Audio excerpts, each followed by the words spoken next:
Welcome to Strata Unscripted. I'm Tom Beatty with Catherine Olson and special guest Mike Brown. Catherine, who have we got with us today? Hey, we have Mike Brown from Advantage Property Management with us today. I'm really excited to have him on because we have been working on a very extensive strata education program at Advantage over the last 8, 9 months. And he's doing some really cool things at Advantage. And just some of the stories that I've heard over the last few months have made me laugh, made me smile, and they just show me that what he's doing there is kind of raising the brokerage bar. So I'm really excited to dig into some of that today. Welcome, Mike. Fantastic. Thanks, Well, Mike. thank you for having me. I'm curious to hear what these stories are. I'm excited and nervous at the same time because I know we spoke briefly about stories that I've saturated your life with so far, but I'm not sure which ones they are. So I'd be more than happy to expand as best I can, although I'm walking into uncharted territories here. So yeah, Catherine, if you want to let me know what Yeah. Well, so those who know my story know I also followed family into the industry, as you did as well. And my thing always was that I would never work at the same brokerage as my dad because I didn't want to be Jim Wilson's daughter. I wanted to be Catherine. So I deliberately made a point never to apply at any of the brokerages he worked at, even if it could maybe get me in a little faster. Whereas with you, you bought the business from your dad and took it on, and so you couldn't just avoid being associated with your family legacy, but you've also cherished what the good parts was and really created something completely your own too. And I'd love to dig into a little bit more of that story and well, let's what's first been of all challenging start with that. with working with your dad thing. I'd I started my career off, my I guess professional career off working at a finance company. And that's a whole nother story on its own. But at the time when I decided that I'd wanted to shift into looking at getting into real estate and the business my dad was in, he tried to talk me out of it. I was doing a little bit better than some of my friends. I hadn't taken all the post-secondary education that they had, and I had a future with this finance company, which was a guarantee. When you get into real estate and business on your own, you don't have that comfort of a regular paycheck, but with risk comes reward. And finally, I sat down with Dad one day, and he tried to talk me out of it a number of times. I said, "Well, Dad, I don't like what I do." He said, "Well, then get into real estate," which is where I started before Strata. And at that time, I didn't really have a choice other than to go work for my dad because, we had a home life franchise at that point, the family one. If I went to Remax, I'd be ostracized, excommunicated, or whatever word you'd like to use. But it would Family be a dinner very would be challenging very time at awkward. Christmas. My family, when we grew up, was always a very tight one. When I worked at a finance company, I'd gone there and got my six cousins, or my five cousins and brother, sorry, all coming to work for me over there. So we all followed a similar format, and we all sort of landed at this office that I'm sitting in right now eventually. But I started with my dad, learning off of him from real estate. I started my career as a realtor, which got me into exposure to the strata business. But I was doing real estate before the strata industry. It was really its own industry. At that time, it was not regulated like it is today. And Real Wild when, West. yeah, it was the real Wild West. And at that time, we were doing a little bit of property management, but not to the scale we are now. So my dad was very wise businessman when it came down to looking at acquisitions and stuff like that. Our business started because he'd saw an opportunity when you had to be licensed and regulated. And so he went and wrote his strata manager's exam when it was the Strata Property Act came into play. And you've got your lawyers and your accountants and all these other people who are no longer able to service it based under um, the new laws, and created a strata management company. Got some licensees, which was at that time, like Catherine said it right. It was the Wild West. We had no idea what they were doing, and the business sort of built itself. And when it was in its infancy, it was just built on a level of service that we don't see today. And by that, I mean, it was just basically you do what you want when you want. We wrote letters when we needed to, and the councils did whatever they wanted to. And now with regulation, consistency, and controls, our business has changed around. So Catherine mentioned what we've gone through, what we learned. My dad, he passed away 6 years ago, so we bought the company off him before he passed away, and it would have been nice to see for him to see the changes that we made. But we took what he had as a company, as a start, that was built on community, that was built on having a great staff, and we do have people that have. We've had people who've had their grandkids working for us, and we've had a family tenure, and because of that, camaraderie that we've built amongst the team, we really have a great place to work. But we took what was operated as the Wild West and turned it into a real business. And that's kind of shone through our staff, through our clients, and a big change over the last number of years. But I stepped in to fill some pretty big shoes. And not just because my dad was overweight, but because he cast a huge shadow. My dad had the communities, like they called him Teflon Al as well, because he could never get in trouble with at the time the real estate council, and everybody adored him, and he had this huge staff of people that loved him. When he finally passed away, we lost 30% of our bookkeepers that day because they were just waiting until my dad had moved on, and they'd worked for us for 30 years. So we bought a company off of him, tried to keep up with what he'd spent an entire career of having people admire and love him. So filling big shoes. Then all of a sudden they all leave and disaster strikes, and we had no choice. We had the factory reset button hit on us, and we had to rebuild. And at that time, I had two choices: one was run, or two was learn. And I learned fast about the trials and tribulations of what it's like to be a strata manager. And I tell you that made me more prepared for any disaster that comes up in my life than anything, when you're handed it and it all Yeah, falls you apart. mentioned that. I think that's probably one of the big pivot points in a story that not just you tell, but other people in the office will tell. Like um, the stories of when you had to do a full portfolio when you were out of the Abbotsford office, I think, for a bit there, Oh, and then when you got away from doing that because it was temporary, the changes that you wanted to make and bring oh, in that was a training. fun one.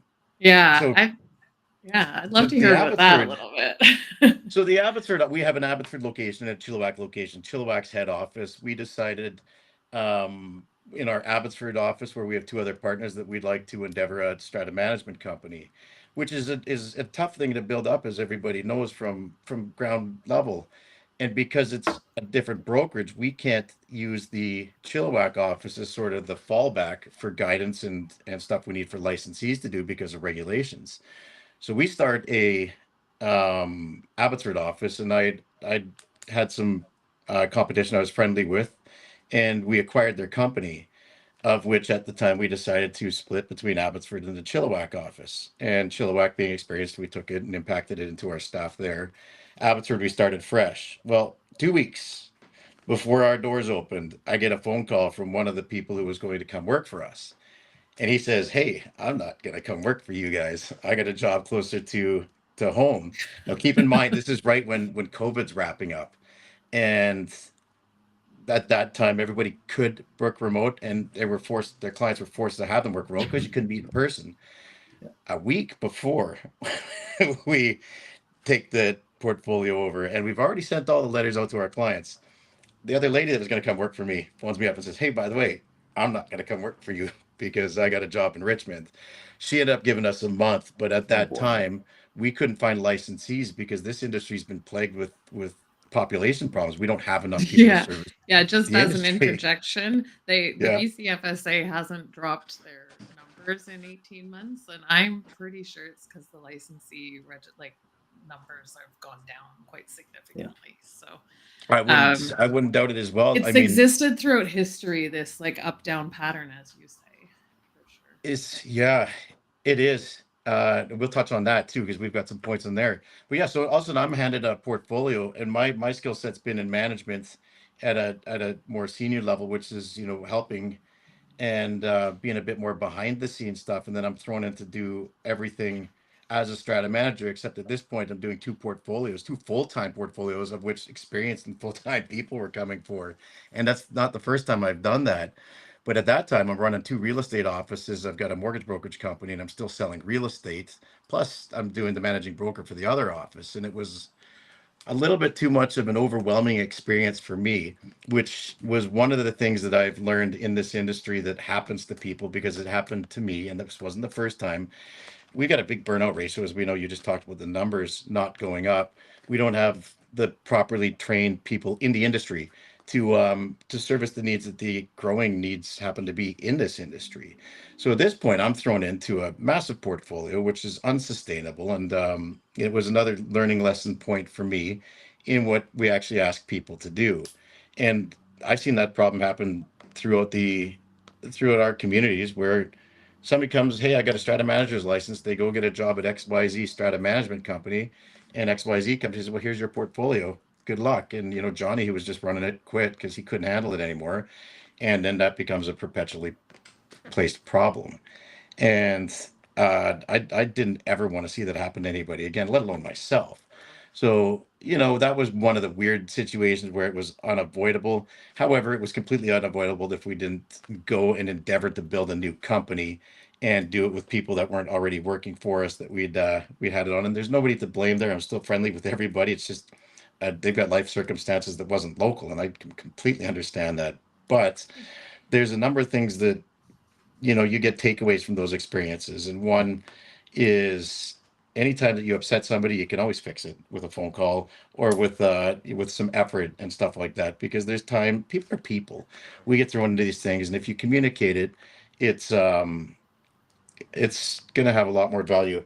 I got a little book back here. I'd show you. It's an 8.5 and 11 Where page. It's things are that done, big. in good faith or not, people usually just want it to be made right. It's not usually, a big deal. Ultimately, you're absolutely right. Yeah, I another thing that was really interesting that recently we talked about talking about the industry and collaboration and improving things and sharing knowledge so we can get to the root of some of these problems.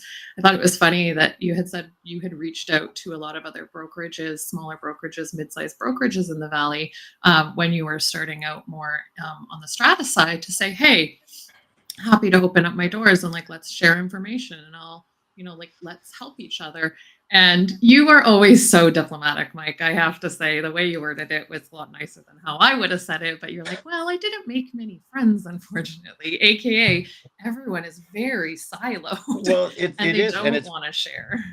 it's too bad too, because ultimately I think that collaboration is a very valuable tool, especially even having some sort of camaraderie amongst good competition. And if we can share our experiences with each other, we could learn from it. But there's so many people that are so protective over their business that it almost stifles that, and it keeps them to a point of defense rather than sharing. And for me, I was looking to collaborate, to expand my network, and maybe let some other people out there know that are struggling, that it's normal. But Yeah. maybe we can figure ways out to do something together. And if overall we can improve as a industry, we'd solve a lot of problems by just being working with each other rather than against each other. And I thought that collaboration would be good. I did hit some roadblocks, and not a lot of people wanted to It's talk such to a me. delicate way But of I saying will it. I tell love you, it. I made phone, so I got out of our area, and I phoned a couple people up in the interior on the island, and some people I've made some friends with now. And the locality thing's not there, so they were more than open with sharing with me. And maybe, I don't know if it's the island or the interior lifestyle, but those people were really quite friendly and open. And I can give you some stories on them as well, but they've gone through some of the same experiences that we have, and that's been helpful. But it's nice to actually reach out to people who will talk to me, because if you let me, I probably won't shut up. I know we share Well, that. It's good. I'm really glad to hear that you tried that, and we're trying that again. So there's now a BC Strata Slack group that is open. We started on Friday on a whim, so feel free to join, Mike. We're gonna try and get some more managers in there. Some of the people that are serving the Strata industry, we've got already some Strata Council members, and a bunch of companies that are trying to make an impact in that space. So it's only a few days old, that effort, and it may come to nothing as well. But the more people that know about it and take part, the more traction that it could get. And it's got public channels for people to share the issues and challenges and opportunities that they see to promote their own business. And it's got the ability to direct message or to create your own little groups so that you can have some conversations at least initiate some conversations in there with the people that are involved. And the idea is the same, I think, as yours was. It's to allow people to learn, to make some more connections, to build their networks and share. We all have different networks that we're active on, and we share content in different ways. But being able to have what I consider to be just asynchronous communication with one or more people at the same time or on the same subject is kind of helpful. So, Well, it's good. For me, it would have been entirely helpful because the fact, I came to the place where my dad worked, and that was the only choice that I really had. So I don't know. I assume the grass is greener on my side, but it might not be, and there might be ideas out there that I could go learn from, and that's all I want to do is because I've been exposed to one way, and then I had to create it. And when you're doing that, you have no idea which is right or wrong, and we've worked some good things out. The good thing is I've learned a lot of wrong ways to do things, and you're but not alone. What's cool though is like a lot of your ideas, and I think that really stand out to your team, you as the leader, are just really simple concepts that are rooted so much in just empathy and good business practices with that in mind. Like the fact that you say, you wouldn't want your managers to do what you wouldn't do, right? Is the same as when I worked as a retail store manager. I would get in there and clean the toilet at least once a week in all the bathrooms because I couldn't expect those who worked for me to do things that I wouldn't do, right? So I think it's a really good experience for leaders in the industry to take on a portfolio for times and to get in there and to attend meetings and to Well, that's why I still attend meetings or I still call councils or I'll jump in front of a problem is because you have to be relevant. And if you're not, you'll Radio Shack your company if you don't know what's going on. So I still go to meetings all the time. Plus I enjoy meetings. It's weird. I enjoy the council meetings. I even enjoy the confrontational ones because I always feel like you accomplish something at the end of it. But challenging meetings and difficult ones for me to have are sometimes my favorite ones to do because at the end of the day, I actually feel like I did something that day. So, and yeah, when you can make it click, and get rid of some of that fear and anger in those meetings, it is literally so rewarding. There's nothing better than getting detractors who were angry about something completely irrationally, usually. But when you can see the click in their head about big picture, and you're just like, oh my God, I love this. I love my job. It's amazing. There's do such you a want to rush from know that, I find. the very first time I ever had that feeling? And it's not Yeah. strata related. And I still remember this because I still live my life this way. And I still think logically, I would have been about 7 or 8 years old. When your parents still let you go do stuff back in the day before, everybody's a criminal or whatever parents think everyone is now. So anyways, we were camping and there was a little store down at this campsite called Sunnyside in Cultus Lake. And I went to the store and I had $1 bill on me. And they had at the time 5-cent candies, little mojo things or something like that. And so I brought 20 of them up to the counter. And the lady looks at me and says, that'll be $1.04, $1.06, or whatever it was with tax. Well, I'd never heard of tax in my life. I'm 7 or 8 years old. And I look at this lady like she wants extra money. And I said, well, I'm not going to, I know what, I got 20 of them. 20 times 5 equals 100. 100 is $1. I have $1 for you. And she tried to tell me about this thing called tax. I said, well, tell you what, if I buy one, it's 5 cents because you can't add tax to that. She says, yeah. I said, well, I'll just do that 20 times.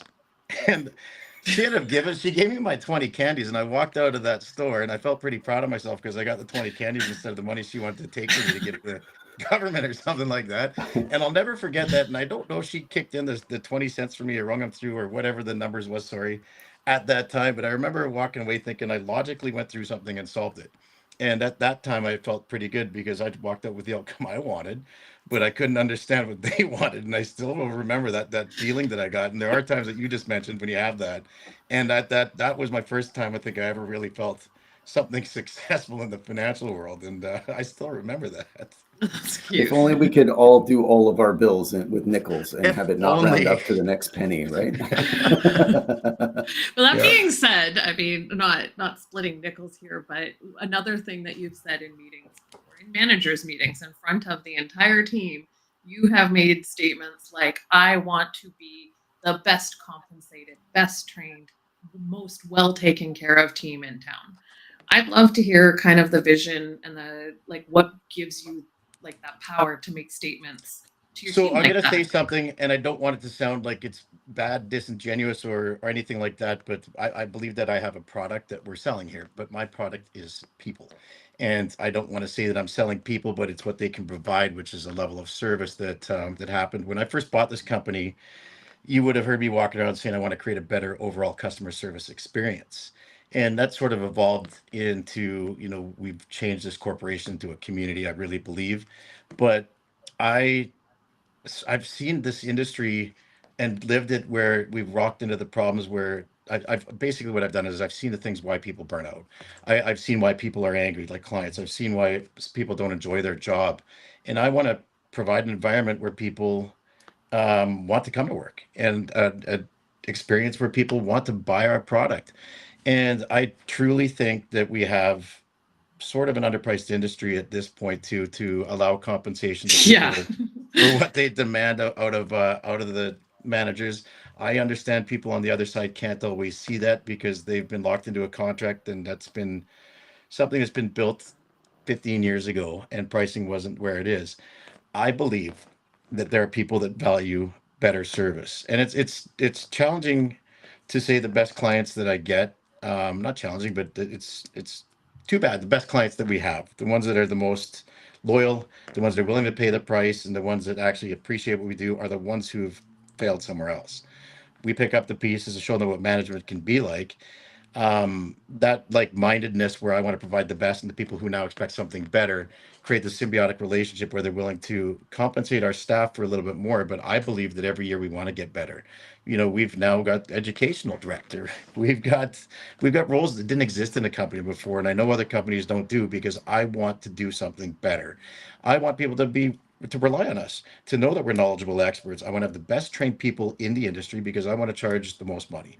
But with that, people are going to be able to have the highest expectations of our people. So we put time and money into training.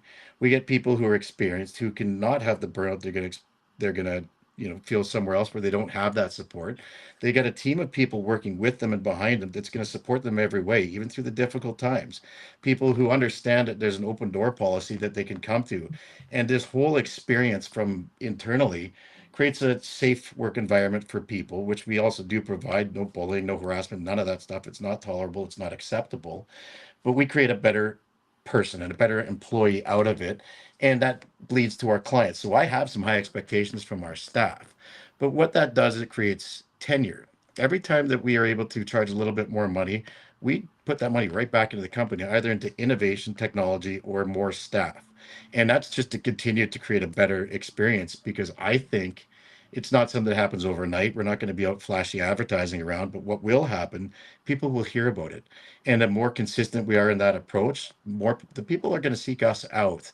And those type of clients that want that level of service will be able to help us create that environment that I vision. So I believe that I want to have the longest tenured, best trained, best compensated staff to create a better experience for everybody that works with us. We'll select who we want to work with at the same time as well, because we won't put up with abuse, and we won't put up with um, negativity that's going to just be infectious. There's always times where things are going to be difficult, but my people, I hope, are going to recognize it. And I say it in all our meetings that I'd like this to happen, because it reinforces that. And with the recent change from Advantage, because we were part of a national change before, we've gone on our own without a national waving the national flag. We want to build our own thing, and that's the backbone of the company that we'll build it on, is the strength of what our people can deliver, and the consistency that hopefully I can help provide them with. And that's the training, that's our support, and that's again the consistency. But we have ways to go, like everybody does. There's learning lessons, and I'm an idea person. And I've got a great senior management team here, though, and Hugh, probably I'm going to 90. point out that you're also one who has surrounded himself with a lot of really strong women in those leadership roles around you. I'm Um, not gonna I'm not gonna play the gender card today, but I just they're it's better. smart.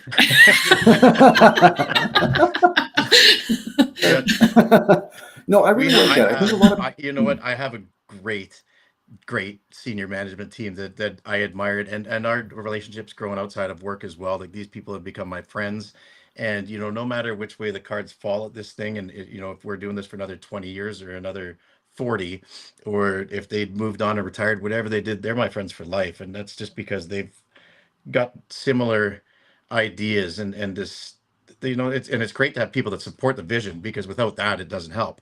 Now, ideas, back to that, I have them all the time. And if you sit with, the ladies that help run the company, when we go through my ideas, they'll say, well, that's dumb. This is stupid. That's not going to work. And I'll say, why? They'll say, because of this, this, and this. And that's it. That's all I need to know. If they say that this is not going to work, it's not going to work. And every once in a while, I'll have one I'll push.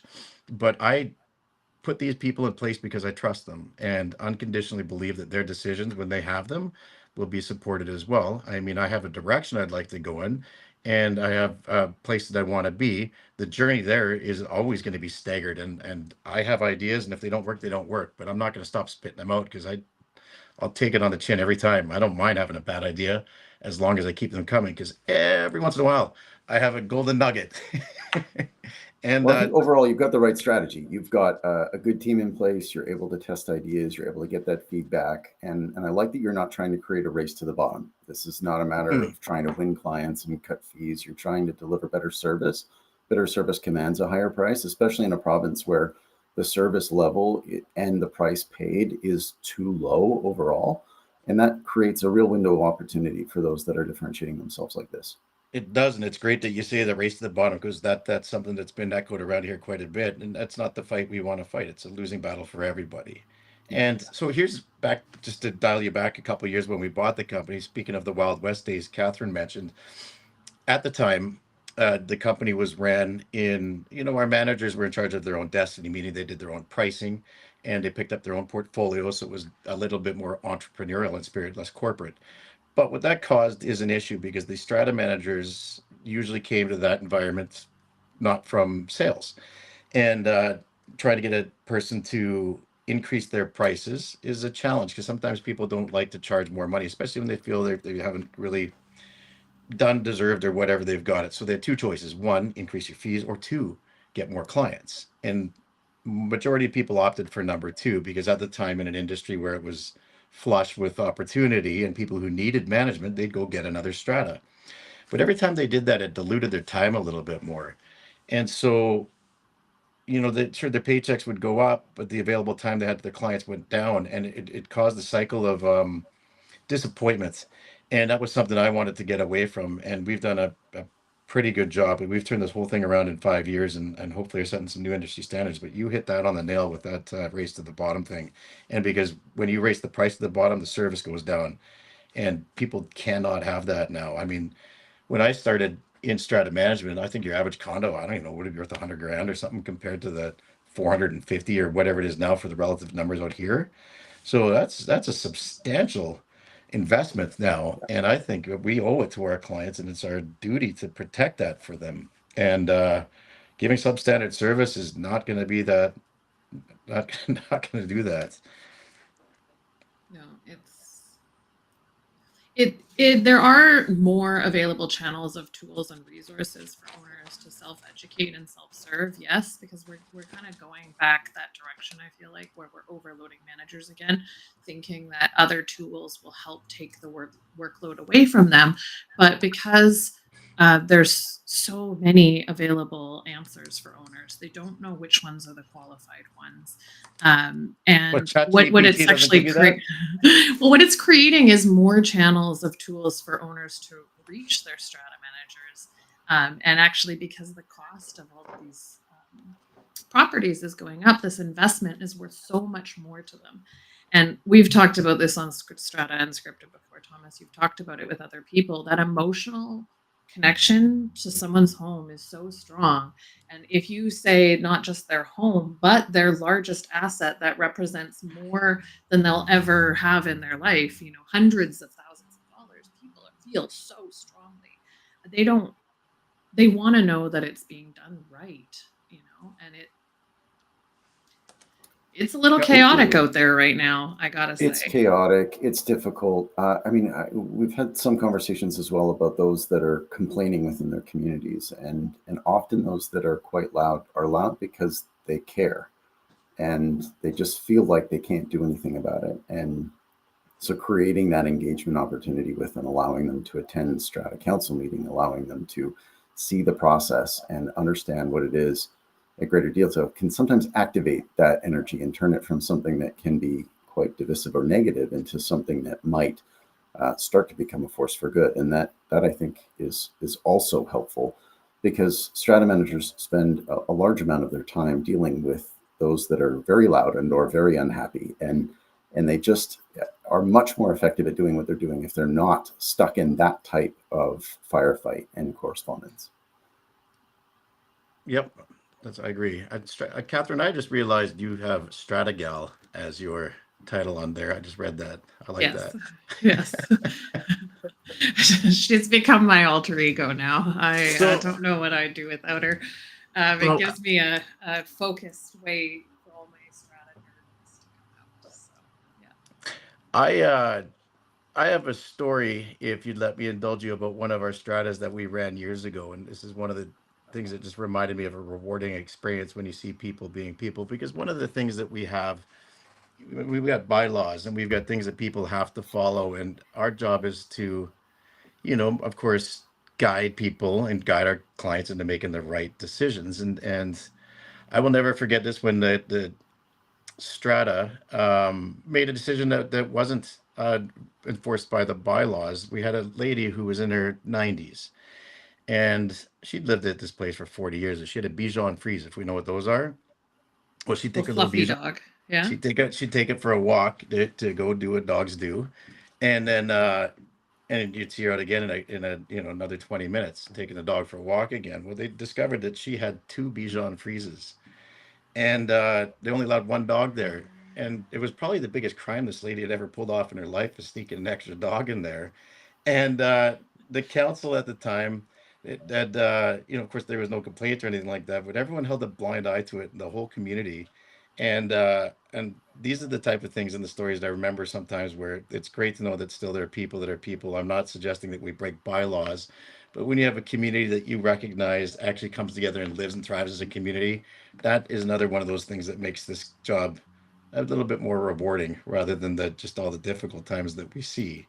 But of course, there's no shortage of that as well. I have written more letters and had more emails that I've had to go back and forth on than any other topic than pets and pet poop. That is You just know, one of those themes. Like, the I poop, swear, if I I stopped could writing. say that's a specific subtopic, because it's more popular of a complaint than even noise complaints. If you think parties are usually one offs, dog poop Yeah. happens every day. And so I, oh my gosh, I can't tell you how much I have written about that. Yeah, I've done the same. I changed the word poop up into other variants of the word poop, but we won't go through that on your podcast. But yeah, I got tired of writing that word. So Seriously. Yeah. People get all up in arms about it, and they won't be looking at like the building envelope or the roof that's leaking or the huge special levy on the depreciation report that's coming down the pipe in 4 years.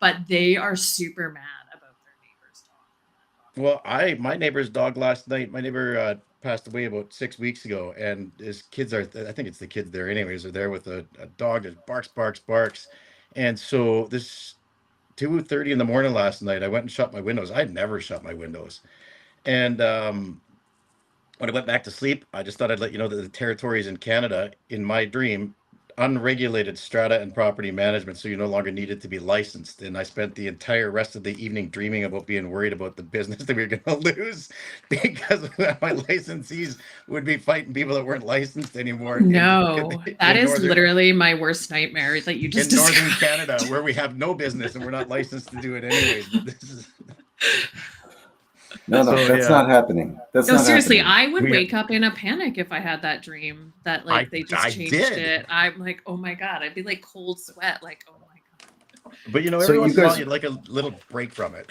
yeah. I mean, you guys are licensed. You grew up surrounded by professional managers as parents.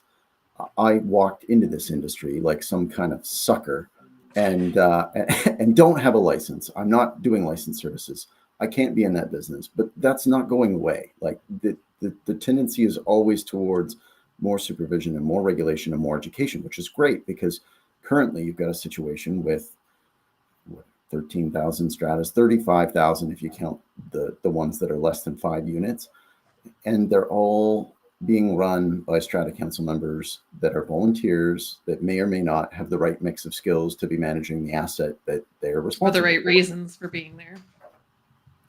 Right. I mean, other than the fact that they're owners in that community and they should have some sort of vested interest in it being successful. The vested interest of an investor owner is very different than a resident owner. One is concerned about net operating income. One is concerned about the quality of life as well as their investment. But I think that there's just so much to be said about the role of regulated strata managers in this industry, the lack of value that we're currently placing on that service, and the overall level of education of the people that are running the communities. And I think that's a recurring theme of ours. Catherine, it's something we're going to keep talking about. And we're really glad, Mike, that you've got a great perspective on it, a really good team, and a desire to focus on growth and value add so that we can elevate what happens in this industry. Thank you. It's just exactly kind of what we're planning on doing. And but we're all very well aware things don't change overnight. But again, this is why I think if you've got the Friday thing happening, I'd be more than happy to come out and do that so we can speak to some of the peers that we have out there that I don't know exist yet. Fantastic. Catherine, do you have some closing thoughts for us today? No, this was nice. I really wanted to celebrate brokerage doing it right and just highlight some of the cool things that I hear that you've talked about in your vision, Mike. So I joke a lot when I come out to the office. The team is a really special team there. I always am saying to them because obviously this is out in Chilliwack. Like, I don't know what it is. It's the fresh air, corn-fed, wholesome people out there. But yeah, you have a really special team. Corn-fed, wholesome. Yeah, well, okay. I can't. But no, it's been such a pleasure working out there. Like, I love it. So. I think I'm keeping that one. I think I'm just going to get a little name tag. This is corn-fed, wholesome. Absolutely. Yeah. Catherine, and thank you for at least letting us know that you're liking things that we're doing. Catherine, since she's joined us, has been she's built our educational system that we've been longing for and structured into a position that we put people through. So we now have a program that's on top of what you would take at the UBC when you go get when you get licensed there, because at that point it's getting a driver's license with only taking it in theory, not in practice, and being like, here's a car, here's a steering wheel. Like your L test doing go. DCFS. Yeah. And we have a structured program that's 33 weeks that Catherine is going through from basically starts strata management and teaches you what you're doing on a daily basis. After that, we've got other training courses that we put people through. Education's huge with us because we can focus on everything that we need to know and make sure that our staff is trained to do everything they can.